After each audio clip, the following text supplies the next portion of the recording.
20 Minutes on Ice, powered by the Garage Door Sports Network. I'm your host, Ryan, and as always, in the co host position is Nick. Welcome to the first show of the year, and it's going to be a great show. If you're watching on Twitch, thanks for joining us live. If you're watching on YouTube, be sure to hit that like button and the subscribe button. That really helps us out. If you've downloaded the podcast for your ears, thank you. We've got a great show coming right at you, so let's get right to our opening face-off. Today on 20 Minutes, it is season preview time. We're going to be running through the season previews. Today is the Pacific Division. We're going to be coming at you later this week with the Central, and then we'll flip over to the Eastern Conference next week, all in time to get you ready for the regular season, which starts first week of October. Plus, we're also going to be going over a few of the Pacific Division storylines like Quentin Byfield, Zach Hyman, Evander Kane, and more. But joining me in all of this is the greatest co-host in the history of time, Nick McVicker. Nick, how's it going today? Such kind words, Ryan. Such kind words. I really appreciate it. Yeah, they were written on the outline here. I don't know who did that, but I don't have access to the outline, folks. It's not me, clearly. How was your off season, Nick? Busy. I finished the CBC thing. I've been working 9 to 5 at the gym, and recently got hired at TSN 1050. So perfect. That's super exciting. Yeah, so good place to be, I think, right now as the hockey season starts up. So I'm excited to keep it going, man. Yeah, and you're gonna have a lot of focus on live events, NHL and hopefully, yes, yeah. Gotta kind of feel my way out for the first little bit to figure out exactly what's going on. But that's the goal. Yeah, that's hopefully where I end up. Perfect. That's super exciting. So, how about you, Rye? How was your off season? As far other than golfing. Golfing. Okay, so I set my goal to break 100, and I can't do it. So I've given up on that goal. You also didn't golf as much this year as you did last year. Yeah, I know, but 8 to 10 rounds should be enough to at least break 100. Not in 2 years. No, it's not. It took me 12. So we'll see. We'll see where that goes. But as far as hockey goes, I really felt like I needed this off season. This was one of the first off seasons where I really felt I needed the break from hockey. Fair. Not that I got burnt out last year, but I think it's the 2 seasons. It's from 2 seasons ago where they were in the bubble for the playoffs, and that went right into last September, and then we quickly started up the next season, and that was jam-packed. So I just think it almost was hockey overload, and now here we are. Got my son going through rep tryouts, got my daughter, she's starting her league soon, so hockey is in full swing. Full swing, he says. Full swing. Hey, I got mine starts up on Friday, so perfect. Yeah, and I got my beer league hockey going too. So you're week 3 though. I'm starting on Friday. I was really happy actually that we started early. That's the tough part. If you have like a mid-October start and every other hockey has already started all around you, like my daughter's going to be the last one to start up amongst us all. But it is hockey season. We are here. Yeah, we are. Let's get started, Nick, on some Pacific Division storylines. Let's start in Los Angeles. And 2 drafts ago, they drafted Quentin Byfield. Was that a second or third overall pick? He was second. He was second. So right, and I believe so. Second or third? I don't remember exactly. Okay, hold on. I'll look it up. You keep talking. He's touted to be a quality player, a very high quality player for the Los Angeles Kings. He did have some time in the AHL last year. 32 games with the Ontario Reign, 20 points, 8 of those goals. So he has proven at a pro level that he can put up some numbers. In 32 games, not bad. Yeah, 20 points in 32 games. Now they were playing the same group of teams, but whatever. It's still production at a pro level. So I would expect him to make the Kings this year, but what kind of numbers can we expect from Quentin Byfield? I got the Hockey News right in front of me, and they're projecting him at 28 points for the season. I feel like he might be a little higher than that. What do you think? 28 points seems low, but let's not forget that this draft class wasn't exactly, I wouldn't say this was the strongest draft class we've seen in the last little bit. Lafreniere obviously went first, Byfield went second, and Stützle went third. That was your top 3, remember, Ryan. I was really high on Stützle. I thought he was ready to make the jump. And we saw Lafreniere struggle last year with the Rangers putting up only 21 points in 56 games. I say only 21 points as if that's bad, but like everyone expected so much from him. So if we're saying 28 for Byfield is what you said, That's what the Hockey News projects. I could see 28 or maybe like I think the highest I would go is maybe 40 right now in a full Yeah, 82 game season. I think that's a realistic for his first NHL pro season. Just because he does need to take that next step, and so does Lafreniere, I think. And if Lafreniere can get to, let's say, 50, I think that's a successful season for him. And obviously, we'll talk about that when we get to the Rangers. But we have to compare the two because they went number 1 and number 2 in the draft. So 40 points, I say, is like maybe 50 points is the highest. 40 points is the highest on the realistic end. And then maybe a low 30s, high 20s is a realistic goal for Quinton Byfield. And I think that's comfortable for the Kings. They're growing. They're trying to get better.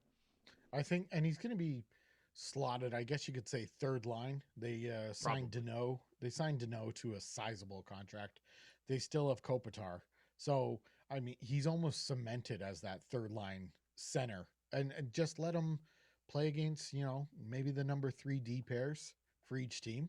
And I really believe that if he hits 40 points, it's probably going to be a really good season for the Kings, a playoff season almost for the Yeah. Kings, which we'll get into as well. Let's go over to Edmonton. I guess you could say their big offseason signing was Zach Hyman. Just probably, maybe I'm wearing the Leafs glasses here, but probably the best four checker in the NHL, I would say. He goes, he gets the puck, and he gets it to the guys who can score. So now he's going to do that with Connor McDavid. Is this going to have a massive impact for the Oilers? Okay, hold on. Before I answer that question, Zach Hyman is not the best forechecker in the National Hockey League, right? And I'm sorry. He's up there, but he is not the best forechecker in the National Hockey League. Very good. Is he the answer for the Oilers? Uh, can it be yes and no? Well, Like yeah, of course, everything in life is yes and no. I think he's the answer for a possible line mate for McDavid, which is something that they've been looking for a very long time. Outside of Draisaitl, obviously, because those two are just unfair when they're on the ice together. But is he the actual answer for them having success in the playoffs? Him alone, absolutely not. It's just there's too many holes on that roster for one player to come in and be the answer. But is it a positive step for the Oilers to get a player like Hyman who can play on that top line with McDavid? Absolutely. Absolutely. I saw the impact that he had with Matthews and how he went and got the puck. I believe he is an elite forechecker. I'm And I'm okay with not you looking. saying that. Saying the best forechecker in the National Hockey League is very, very presumptuous.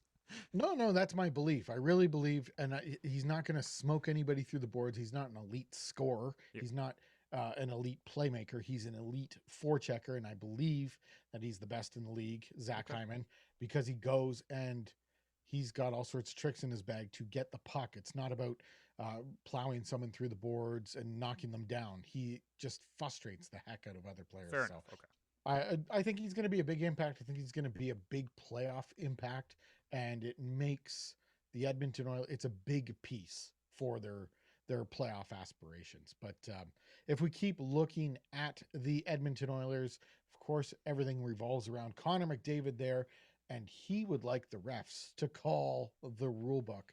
I don't know if he's specifically referencing cross-checking, which is apparently going to be called to a T this year, but Nick, you got a little more on McDavid made some comments about what he wants to see the refs calling the rule book this year. Yeah, I mean, he was asked about the rule book and the referees calling stuff in I guess like earlier this week, I should say. And this is what he had to say. You obviously want to call the rule book. That's what it's there for. If you call each and every one, there will be lots of penalties. But if there's a lot of penalties, that's just the way it is. The rule book is there for a reason, and you want it called with integrity.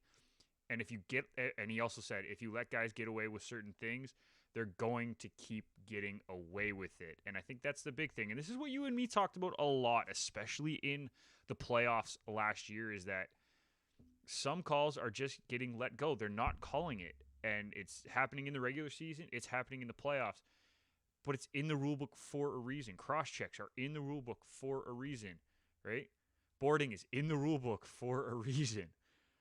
I Charging is in the rule book for a reason. There's a reason that it's there. So if you're not calling it, then you need to have a reason to pull it out of the rule book. And if you want to pull rules from the rule book, that's one thing, right? If you don't want to call them anymore, you pull them from the rule book so that everyone plays with the same rule book.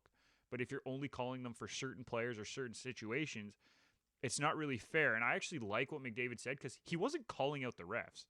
He's just saying that they have been calling it consistently without calling it consistently, if you know what I mean. Like certain calls they call consistently, certain calls they let go consistently, and that's a problem.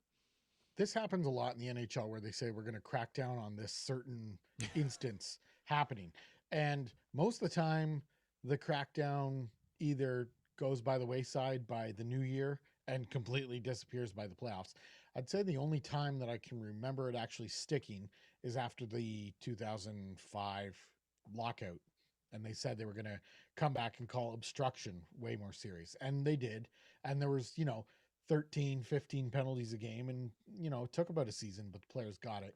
And then more recently, when you get your stick in the opposing player's hands, that's was Yes, a that's a good crackdown. call too. Yeah, that got called. So it needs to be in line with this. We're going to have a lot of cross-checking penalties. We're going to have a lot of cross-checking penalties that people don't agree with. So, again, I think Deal with it.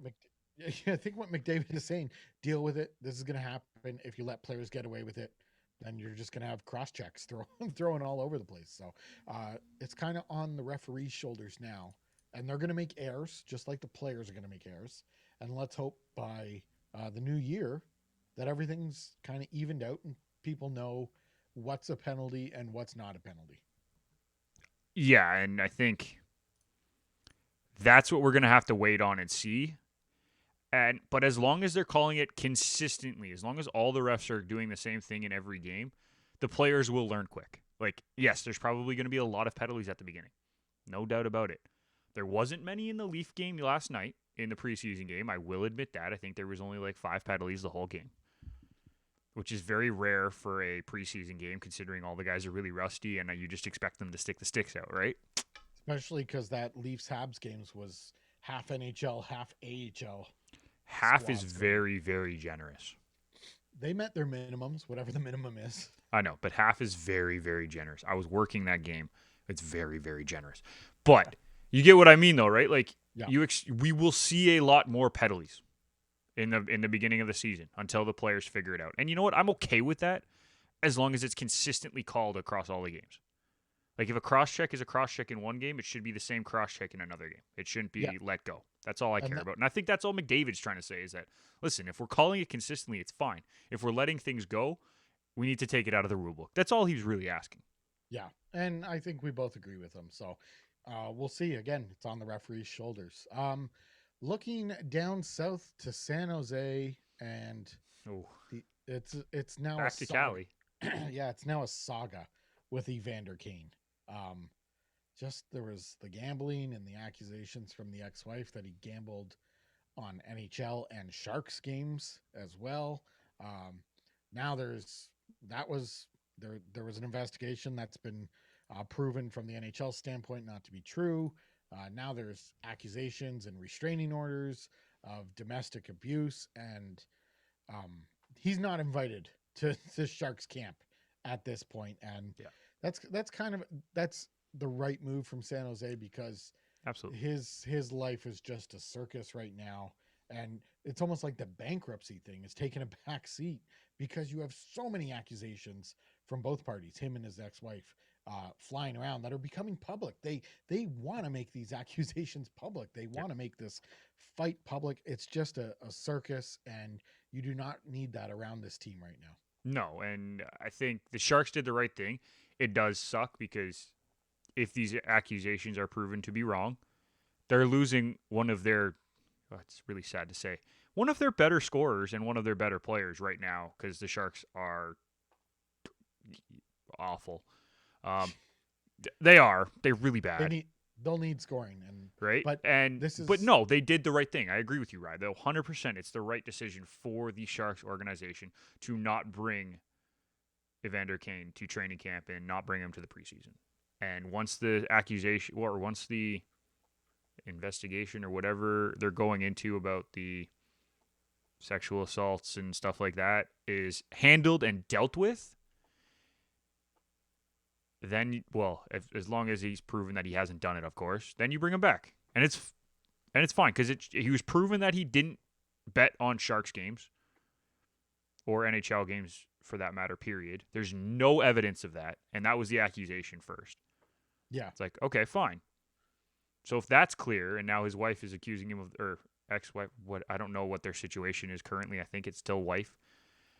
Yeah, let's just say ex-wife. It would be Yeah. hard to think that they're back together after all this. Well, no, I don't think they're back together, but I also don't think they're No, divorced yet. So soon, whatever. separated, estranged person, Yeah.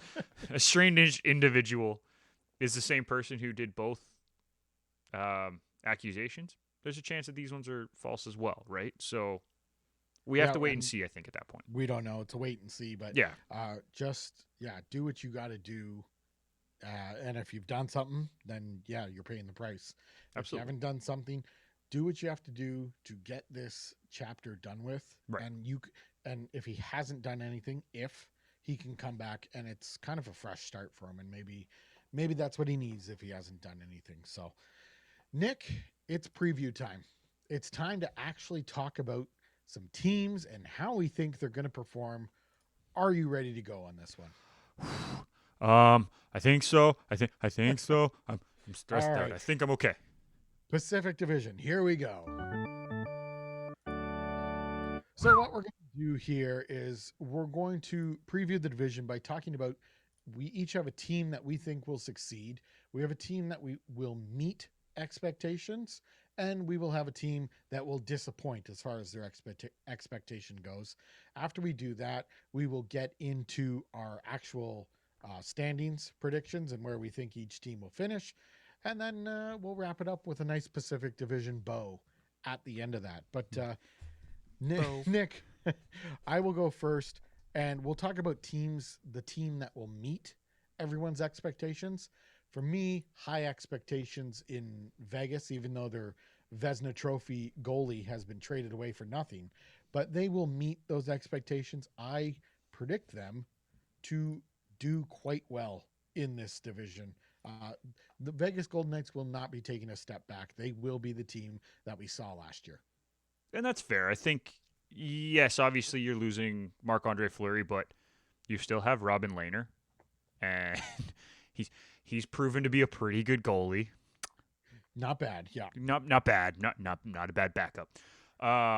The team is pretty much still intact for the most part. A couple small pieces here and there, but overall, I think the Vegas Golden Knights are a strong team, and you nailed it on the head there, right? Like, they're going to be a good team, and it's just going to be how good can they be in the regular season, and will it carry over to the playoffs, right? Like, I think that's the biggest question. Yeah, and they're two additions. I mean, I like Nolan Patrick on the third line there. I like the potential of Nolan Patrick. This guy was a high draft pick. He's now got a new team, new start there. So let's see what he can do. And I'm not saying he will succeed, but I like the situation they're giving him. There's enough scoring there. Put him on the third line. We'll see what he can do.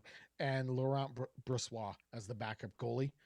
Again, another solid goaltending tandem there in Vegas. So they will meet the expectations. You can expect them to do quite well in the Pacific Division.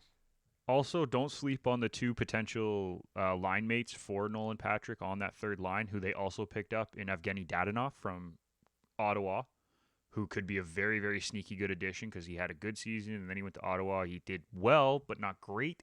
Now he's going to be playing with Nolan Patrick and Matthias Janmark, who I thought played pretty well last season. I know it was with Chicago, and they weren't exactly a high-scoring team, but I think it was Chicago, right? Am I crazy? No, sorry. Yeah, it was Chicago, yeah. But he had 19 points in 41 games for Chicago, 5 in 15 for Vegas when they picked him up at the trade deadline. He was a solid piece in the playoffs. Now get a chance to play with Patrick and Dadonov in this kind of new look third line. I kind of like it. I think it's a good addition. You mentioned Brossoit. Obviously, he's a good pickup as well. So they're in a good spot. I think they'll be okay. And who's going to meet expectations from your end, Nick? Well, it's the other team that we kind of just expect to do well from this division, and that's Edmonton. just because I think they're going to do exactly what everyone thinks they're going to do. But like, I don't know if that's good enough though. Like, I think we all think that they're going to make the playoffs. I think we all think that they're going to do that well. I think Connor McDavid's going to lead the league in points, and I think Leon Draisaitl is going to be right there with him. And I don't know if that's good enough anymore, Ryan. Like, Well, it's we talked about the Hyman edition, and I think that pushes them over the edge. And Duncan Keith, I hope the expectations there aren't too high, but he's coming in with lots of playoff experience, championship pedigree. So and I like just the get addition of Warren Fogle as well. And like, don't get me wrong, I like their additions. I think they're good additions. But is it good enough to beat Vegas in the second round? no, I don't think they can get past Vegas, but I think let's start with a first round victory because it hasn't happened yet. Well, they have one with But that's what McDavid, I but mean, right? Like, first and second round is not good enough for this team right now. They need to like everyone wants them to do better, but we just expect a first or second round exit out of this team. That's what I'm saying, right? So they're going to meet the expectation, but is it good enough? I don't know if it's good enough, but they're still going to be a good team. They're going to be yeah, a top team in this division. Like, yeah. that's a crazy thing to say, but I don't think it's good enough anymore. Like, they need to do something to beat Vegas in that second round to prove this is a successful season. Interesting. Yeah, I think getting out of the first round obviously Well, yes, is but something that's that needs to happen, and I think they can do it this year.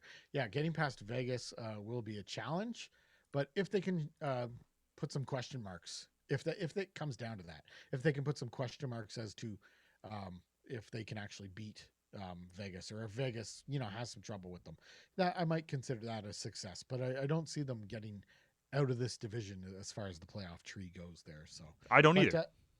I think you hit it right on the nail, right on the head there.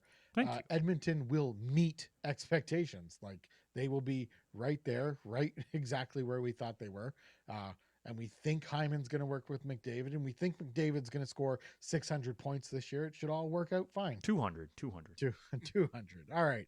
Um, let's talk about teams that will exceed expectations here.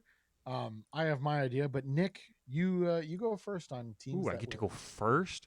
yeah. Okay, this one's going to surprise you a little bit, Ryan, I think. But I'm going with a team that we've already talked about today, and that's the LA Kings.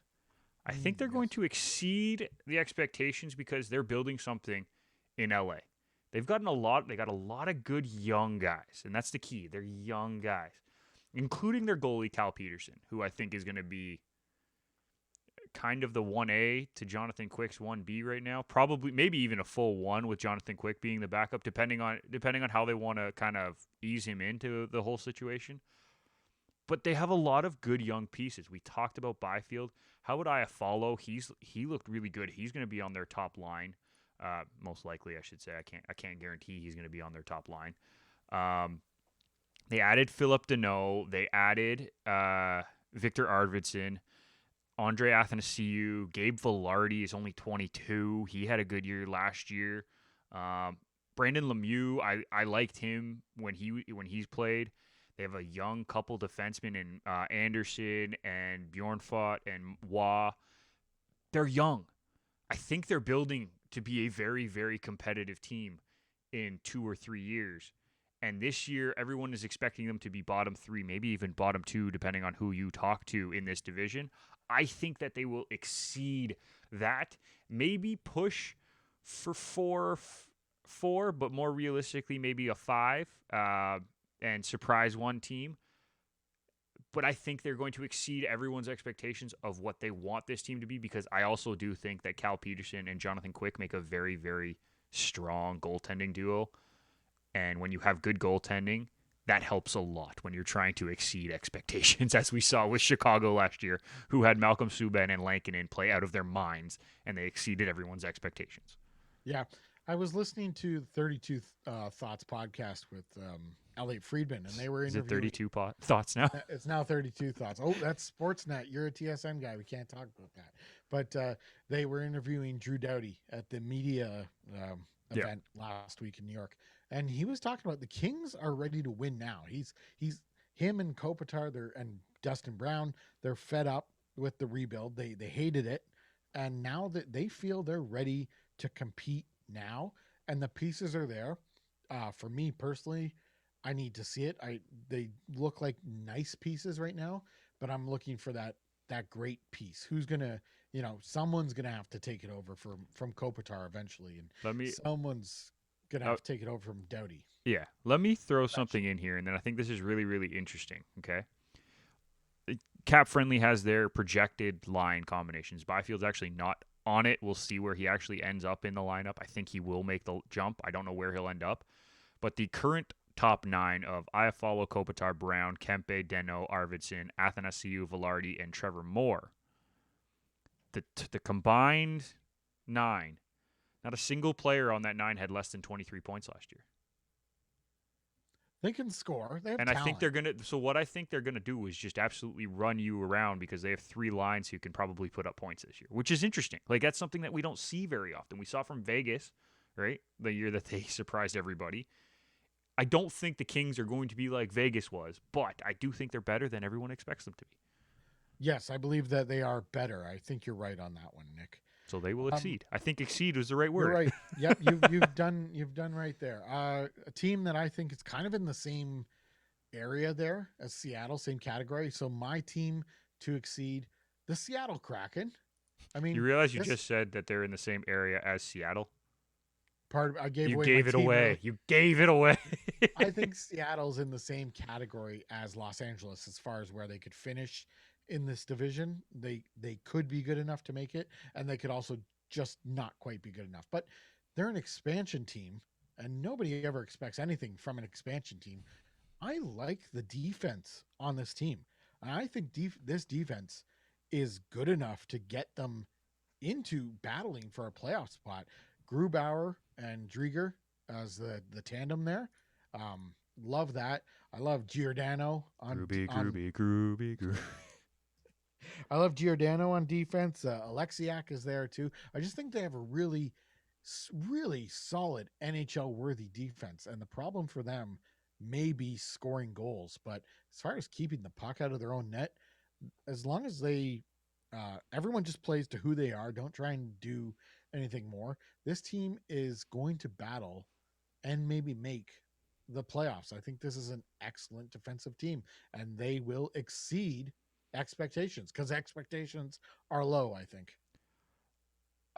Yeah, it's weird. I feel like some people are gonna put too much expectations because of what Vegas did on Seattle, which isn't fair to Seattle. But I think the realistic expectations most people have is they won't be a playoff team. I agree with you. I actually think they will fight for the playoffs.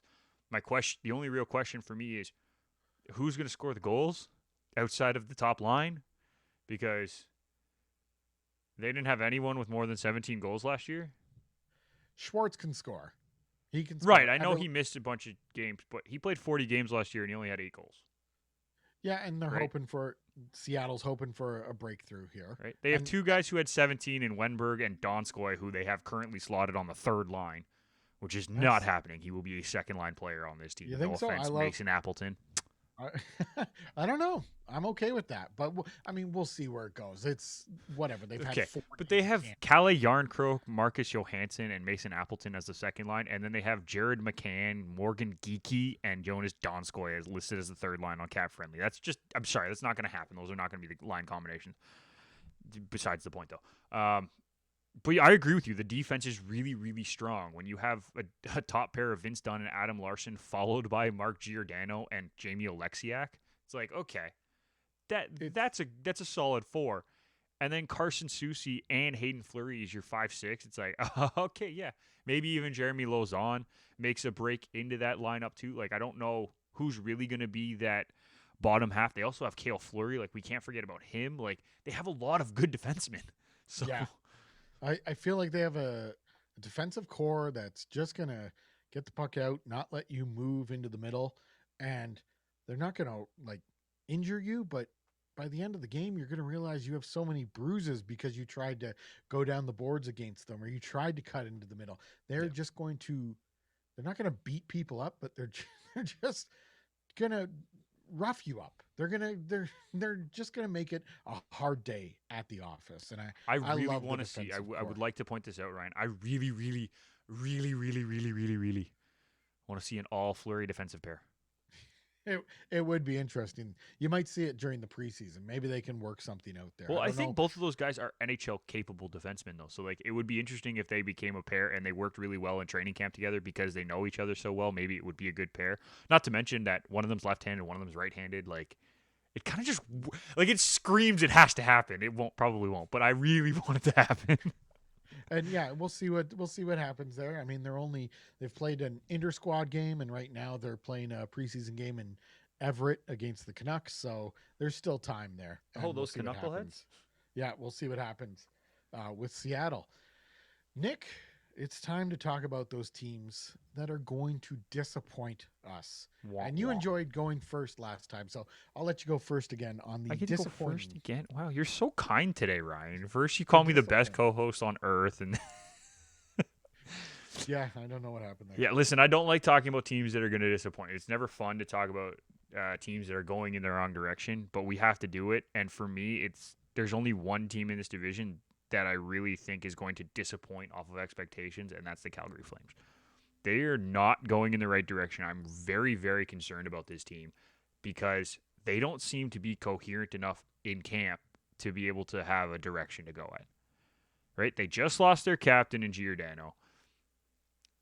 I love Jacob Markstrom as a goaltender, but when you're behind a defense core of Hannafin, Andersons, Tanev, Zadorov, Goodbranson, Valimaki, and McKee, I'm just concerned that that's not enough depth, right? And he came from a Vancouver team that played a very specific system where he succeeded, right? Now he's in this Calgary team that doesn't play very good defense. Even with Giordano, they didn't play very good defense. And they can't score. That's huge. Yeah. They have no offense, like as much as I like Johnny Gaudreau in the NHL games, he had 19 goals last year in 56 games. That's not good enough for a number one option. Matthew Goudreau, Tkachuk had 16 goals. I said this last year, but Goudreau got shut down 2 or 3 years ago by Colorado in the playoffs, Yeah, he hasn't been the and same. I haven't liked his game since. I mean, I just had I all I've seen him do is struggle, and I'm with you, Nick, here that the Calgary Flames are going to be the disappointing team from this division. That doesn't mean they're going to finish last, but I don't see them making the playoffs. And this is a team that kind of expects to make the playoffs, and Well, they're I supposed feel to. they're supposed to. I feel like the team is built to be a certain type of team, but then you got Daryl Sutter, the coach, and he just wants them to be a grind it out, shut it down defensive team and capitalize on the other team's mistakes. So that's a kind of a 3-1, a 2-1, 2-0 type game. And I guess if you can't score, that works for them. But But they I think can't they play want defense either. yeah, That's the problem. they're not you're trying to it seems like you're trying to shift the whole team when it's kind of a make or break year where you got to make the playoffs or we're kind of shuffling these players out and redoing it. So it just sounds like a recipe for a mess. Yeah, I agree with you. And that's the problem is that, like, it could be a mess. It could be a very, very big mess. And that's not good enough right now. They literally just need something that works well, and they don't have it. They haven't figured out the system that is going to play. They haven't figured out how they're going to put this team together, and I just don't know. I don't think it's gonna go well, Ryan. I really don't. It's like a lot of pieces that just aren't quite there. Like they have pieces. You look at the lineup, they have pieces, but it's just doesn't they're they're not fitting the puzzle. No, It's not even making a puzzle. It's just a bag of pieces right it's now just yeah. in That's Calgary. literally what it is. It's a bag of pieces, and it's not a good bag of pieces at this point in time. It's a No, they're bad bag of pieces, and it's a problem right now. And I don't like the direction that they're heading. I hope that they can turn it around because there are, as you said, there's good pieces in here. Jacob Markstrom is a good piece. Noah Hannafin is a good piece. I want to say Johnny Gaudreau and Sean Monahan are good pieces, but I can't. I'm struggling to say that the last couple of years. Matthew I like Kachuk is a good piece to have on a team, but he also comes with his own issues. Right? yeah, I I don't think like he's more consistent of a player right now than Johnny Gaudreau and Sean Monahan, which is an issue. I do like the addition of Blake Coleman. If we want to talk about a positive in Calgary, that works, but that's like one person But that here's that works. okay. So I heard someone say this recently, and I think it was actually Al's brother on Overdrive. Just because I was listening on my way into work. And he said he's worried that Blake Coleman has David Clarkson esque vibes. One good season, big body guy who goes to a new team and doesn't have that success. I don't think it's going to end up like that, but there's always that possibility that Blake Coleman was perfect for the Tampa system. And then Yep. he's going to go somewhere else and they're going to expect bigger things because he had such a good season. And that $4.9 million contract isn't going to look good in 3 months. We'll see. Definitely see where that goes. I like the addition, so I'm projecting good things in Calgary for Blake Coleman, but I'm not projecting good things for the Calgary Flames. And No, I you and want there I to be both good have, things. I want there to yeah, be but good things for you Blake and I Coleman. both have them down to disappoint this year. So Yes. we'll see where everything lands. We'll also see what our predictions are for standings this year in the Pacific Division. We're going to take a quick break, and then we'll be coming right back with our division predictions. Hey everyone, this is Irfan Manji from Touchline Thoughts. We are an all soccer podcast hosted by yours truly with guests every episode. We provide news, analysis, and opinions every episode as well. Touchline Thoughts is powered by the Garage Door Sports Network, and you can listen to us on your favorite podcatcher. Cheers. Nick McVicker back with you on 20 Minutes on Ice. It's our first show of the season. It's preseason for us. So, if we're a little rusty, it's because we got to work out the kinks. But by the time game one rolls around, we'll be ready to go. Nick, it's fine because now we've talked about players and storylines and teams that'll disappoint and exceed. But now we got to put it down, set it in stone so that we can come back and review it at the end of the season. We'll talk about where each team is going to finish in the standings here in the Pacific Division. And just before we get into it, you know what is driving me nuts? And it's just a little thing that's driving me nuts is how the Is it playoffs. in my background? No, it's not in your back. It's the playoff format. And 1, 2, and 3 in each division still make the playoffs. But we're still doing this wild card thing for the remaining teams. And that was only put in when the divisions were uneven. When we had we had 2 divisions with 7 teams in them. And so teams complained, it was easier to make the playoffs in those divisions. So they set up this whole wild card system for the bottom 2. We have even divisions now. Let's have divisional playoffs because that makes it. I love divisional playoffs. Yes, And but that's what if probably, one division is god awful and the third place team isn't even good enough to be sixth in the other division? it happens. That's what I mean, though. Like, so I don't mind the wild card because it gives, on the off year where the next 2 teams in the one division are better than the fourth place team in the other division, it gives a chance for more good teams to be in the playoffs. If we're going to do that, though, and I understand that point of view, then we'll just use divisions for scheduling. Yeah. And let's just go 1 through 16 and put the 16 best teams in the playoffs. It's like I wouldn't mind that. I don't care. That Yeah, doesn't bother me. And we're not going to do that because of travel and all that kind of stuff. But I like 1 through 16 if we're going to do that. Yeah, And I don't it mind goes, that. That's fine. It goes along with the same people who, get mad when a Cinderella team makes it through and they would rather see the top 2 teams play each other and, that kind of stuff. But anyways, the whole point of March Madness is Cinderella stories. Come on, what are you talking about? yeah, I know. That's why I love the playoffs. But we'll have to wait until we get to the playoffs. We still have a preseason and regular season to get through, and we have this Pacific Division standings to get through. Nick, let's start from the bottom and work our way up to the better teams. Okay, we got the graphics ready to go. Let's do it, Rye. Who's starting? Look at the board on your screen. This is some high quality stuff here. Oh, you just wait. Nick, I'm going to start if you don't mind. Oh, it's all you, dude. And I know you have 8th place written there. If there were a few spots lower, this is where I would put this team. And this is the Anaheim Ducks. This is a team that they have 2 bright spots. Let's say 2 bright spots going for them. They have John Gibson and net, who they're just wasting. This is a that poor career guy, wasted. man. I know. Like he would be Vezina Trophy candidate if he could make the playoffs. he'd be a top 5 goalie. Yeah. Vezina goalie. I hate saying that because any season a goalie could have a really great year, right? Like I don't like using that as a determining thing. He would be a top 5 goalie if he wasn't playing on Anaheim. Yeah. He could be on Team USA going to the Olympics here. He will be. And he will be. And he could be their starter too. I don't know if they'll put him in that. That's a whole nother issue. Yeah, that's a whole other issue. So Anaheim, I wish I could put them lower than 8th. And I don't know how Dallas Eakins made it through this offseason. For me now, he's had the run in Edmonton. He's had the run in Anaheim. He's not an NHL coach, I don't believe. Assistant, maybe. Assistant, maybe he does well at the AHL level. He did well with the Marlies. He did well with the Gulls in San Diego.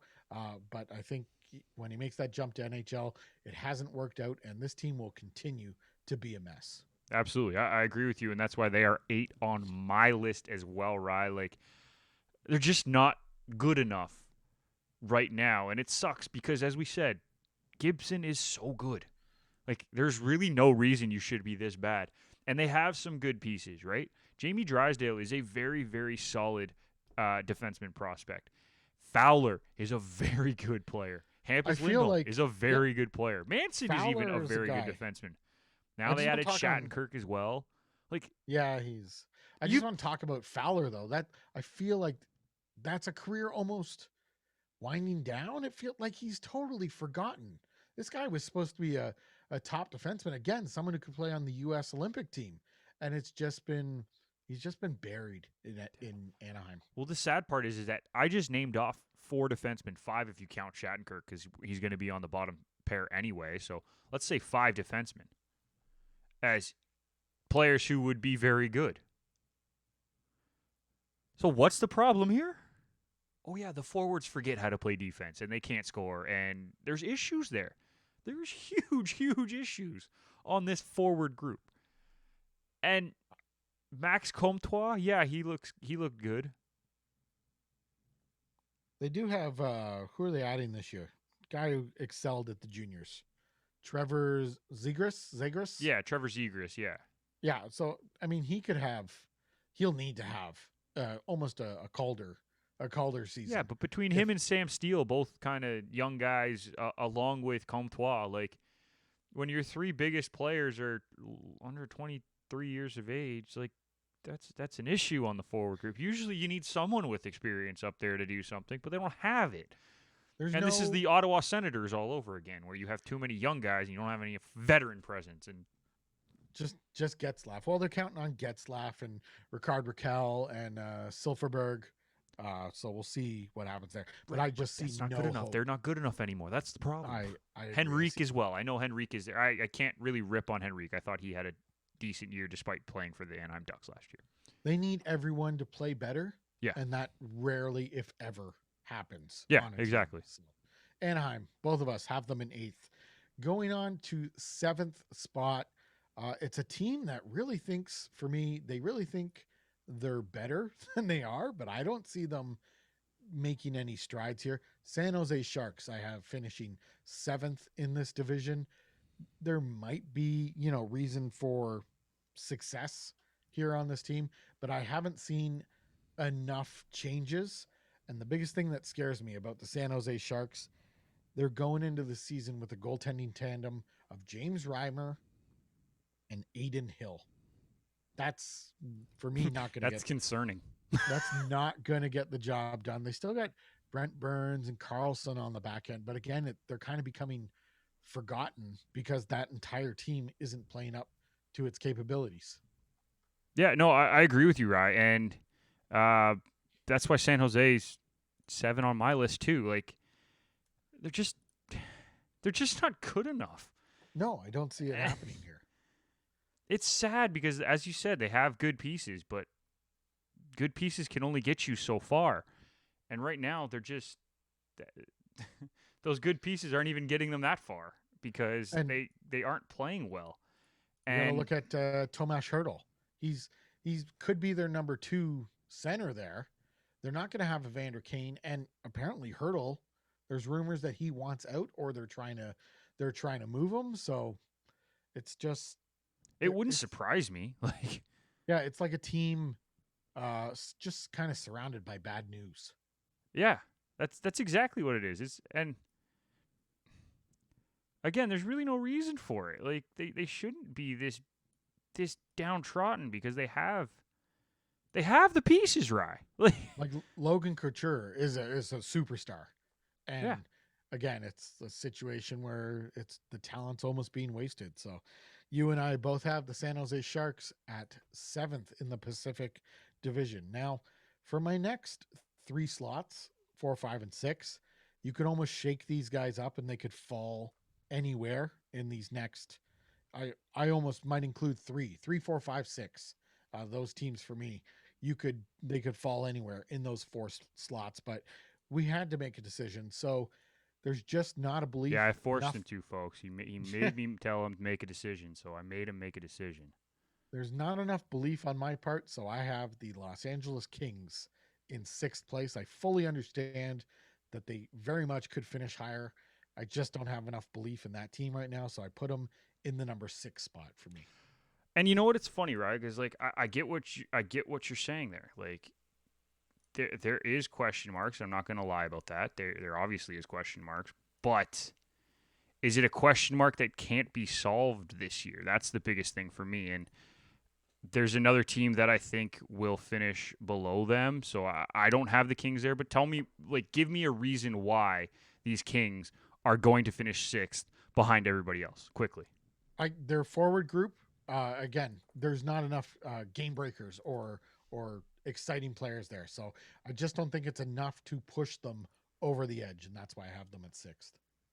Okay, fair enough. And I can't really argue with that because it's right. Like it's a valid point, and They could prove me wrong this year. Like they have the capability of doing it, but I'm predicting they don't. that's fair. Okay. Because I don't have them there, and sorry, I'm looking something up quickly. Um, but yeah, like I don't have them there, but I can see why you put them there, and I have instead, and you're gonna hate this. Well, not hate it, but you're not gonna love it. I have the Calgary Flames, Mhm. and I just I don't could see it working. I want it to. I think they have, as I said, I think they have the pieces to make it work, but it's not working, man. Something is off with the Calgary Flames, and I don't have an answer as to what. So they are going to finish sixth because I do think the Kings are going to figure some small things out. Not all of it. I don't think the Kings are going to have this thing figured out by the end of the season and make the playoffs, which kind of gives away my next pick. But I do think they will do better than the Calgary Flames when all is said and done. like I mentioned, my 3, 4, 5, 6 teams could finish anywhere in that 4 team group there. So I have the Calgary Flames at 5. I'm like you. I don't believe they're a playoff team. They do have more established names, which I guess is why I wanted to put the Flames ahead of the Kings in my predictions. And that's Um, fair. but but again, and Markstrom could get hot, and they could end up in 3rd place in the division because all of a sudden Markstrom gets hot, and it just seems to solve some of their defensive problems. But I don't believe, just like you, the Calgary Flames are a playoff team. The pieces aren't fitting. There's something not right in Calgary, and this is going to be the last run for that squad. We hope. I don't hope for that, but that's what I believe will No, happen. but I mean, like, if they don't succeed, you hope it's the last run for that squad. But because, like, I guess you, I guess you could say that. Yeah, I just think they'll tear the team apart if they don't. but that's what I uh, mean, right? Like, Yeah. if they don't succeed this year, it kind of has to be the last hurrah for this squad. Like, Yes. they can't keep doing this year over year. It's just it doesn't work that way. Yeah, absolutely. And they'll have to redo everything there in Calgary. But again, that's an off-season discussion, or maybe a January 1st discussion when we look at the standings here. So Start the new we'll year off right. we'll see how the cards fall, or how the Yeah. chips lay, or whatever they say. But Nick, who's your number 5 team here I already in the gave it Pacific? away. So it's the LA Kings. I have them finishing fifth because I don't think they're going to make the playoffs, but I think they're going to be better than Calgary. So Fair simple, enough. done. Boom. All right, number 4. I guess you could say this is a playoff team. if you're going by the format that I want. But this is a team. This is a team that's Tell going me how to you be really in. feel, right? This is a team that's going to be in that wild card battle, and I'm putting the Seattle Kraken here in this spot. I mentioned that I love their defensive core. They're going to beat you up. They're going to frustrate you. They're going to make it a hard day at the office, and I think that is enough to put this team in the playoff hunt. Now, again, I mentioned three through six for me can be shuffled up, but just based on who is on that defensive core, I love the goaltending there. I don't think they'll score enough, but they'll score just enough to be in a playoff spot hunt. So that's why I have the Kraken at number 4. I don't think they'll score enough, but they'll score just enough. What? Just they won't score enough to be a great team or a guaranteed playoff team. They're just going to score enough to be in a playoff battle. Okay. And that's not enough to consider succeeding. Okay. See, I have my next 3 teams are in a tier above the Kings and Flames, in my opinion. So you have 3 through 6 are interchangeable. I have 2 through 4 are interchangeable in my head. And instead of the Seattle Kraken, I'm going with the Vancouver Knuckleheads. I think having a full season and with hopefully no COVID issues, obviously that's the goal at this point for this Vancouver team. They have the pieces to do really, really well. Will they succeed? Well, we're going to wait and see. But I think they have the ability to be a good team. I just worry about that defense a little bit. Obviously, they have Quinn Hughes, and don't get me wrong, Quinn Hughes is fantastic, and I think he's going to do wonders for this Vancouver team once they sign him. He'll be there. They'll sign him. Right? But Ekman Larson is a good piece. Tyler Myers is a good piece. Travis Hamonic is a good piece. But can they play together? Can they figure out a system that works in front of the young Thatcher Demko? Bringing in Halak is a great little bonus, but little safety net, obviously. And then the other question is, who's going to score? It's kind of similar to Seattle. Like, who's going to score for these two teams? I think if we're going comparison, that's very comparable. We don't really know who's going to score outside of maybe the top lines for both of these two teams. I do like their top 4. Besser, Pedersen. I would count on JT Miller. I think Miller can put in 20 here. Yeah, I'm okay with Miller. I'm not arguing that one. Yeah. But I still want to see more from the next group of people. Like the top line, yeah, that's fine. Top line from Seattle with Eberle, Schwartz, and I'm blanking. Who's the center there, Rye? In Seattle? Yeah. Thanks for putting me on the spot here tonight. Yanni Gord, he'll be injured, but they have Wenberg. And Wenberg, that's the one I'm looking for, right? Okay. That trio can score. I'm okay with that, right? Mm-hmm. It's the secondary scoring that is going to be the question for both of these two teams. And if I'm looking at it, I would prefer the Seattle Kraken defense and goaltending duo with Drieger as opposed to the Canucks defense with Demko. Not that I don't like Demko. I think he's going to be a great goaltender. I've said this many times, so this isn't news. I just think in this scenario, I would take Seattle over Vancouver right now. Demko, another interesting guy, could end up on the U.S. Olympic team. So we'll see where that potentially, lands. yes. I love the goaltending tandem. I think it's a goaltending tandem that you just know it's going to work. Halak seems like a real team guy to me. Yeah, absolutely. And you're just going to be able to allow Demko to flourish here in this situation. I love the addition of Tucker Poolman too to that defense core, and he can move up to 4 if needed. If you see Hamonic regressing, yeah, and Oliver Ekman Larson, yeah, later on the contract might be a problem, but I think you're going to get at least 2 good years. Absolutely. I'm just comparing the 6, right? You have to compare the 6 for each team in Seattle and Vancouver, and I just think the Seattle 6 are better than the Vancouver 6 right now. And we'll see. So I got Vancouver at number 3. That's my 3 team, because I like their additions and that defense. Again, I see NHL names when I see that defense. Luke Schenn. For me, their NHL names run 5 deep, and I think that shows a lot. I think their NHL names run 7 deep. Honestly, like don't get me wrong. I think this is an NHL defense core. Absolutely.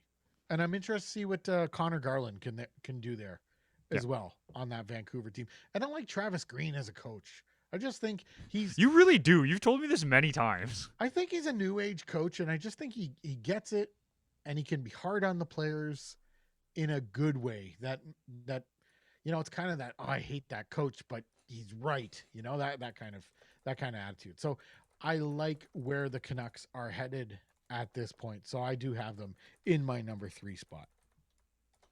And I'm okay with that, Ryan. And I have Seattle in my 3 spot. So there you go. We're even. And we've talked about both those teams and why they're going to be in that spot. And you said your 2 through 4 could be shuffled, and my 3 through 6 could be shuffled. So we'll see where this ends up at the end of the year. It looks like we are going to have the same 2 teams, either 1-2. We'll see where this lands. My number 2 team, we talked about them extensively, the Edmonton Oilers. I like the addition of Zach Hyman. I like the addition of Duncan Keith. I'm not expecting him to be Stanley Cup champion level Duncan Keith, but he's bringing that into the room, and people can view his work ethic and how he's going to conduct himself on this team. And I think that'll elevate the defense core there. Plus, you have the greatest player in the world, Connor McDavid, who's just always out to prove something.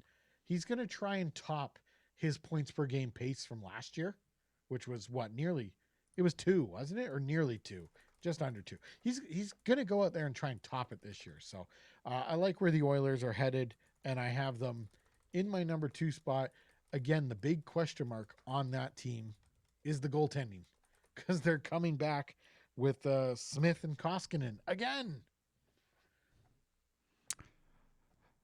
Yep. Yep.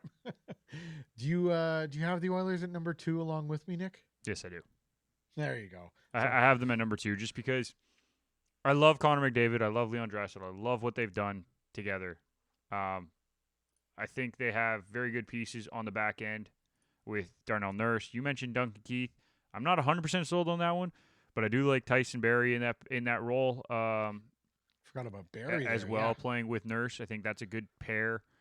Chris Russell is still there. Don't forget that. Evan Bouchard is going to take the next step this year. I'm calling it right now. He will be a consistent NHL defenseman.